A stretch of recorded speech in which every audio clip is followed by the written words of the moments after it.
What if one simple spoon could quietly bring your tired plants back to life? It sounds small, but this natural mix can wake up the soil in ways you don't expect. Start by taking 1 tablespoon of gram flour and add it to 1 liter of water. Mix it really well until it dissolves smoothly.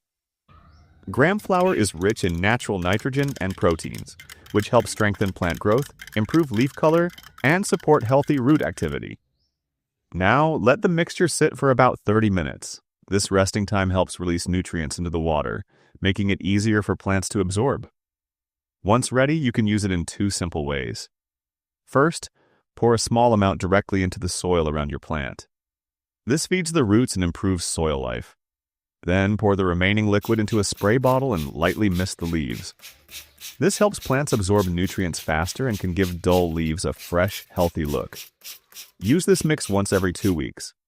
Over time, you'll notice stronger stems, greener leaves, and overall healthier plants.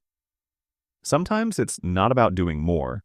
It's about using the right simple thing at the right time. Give it a try and let your plants show you the difference.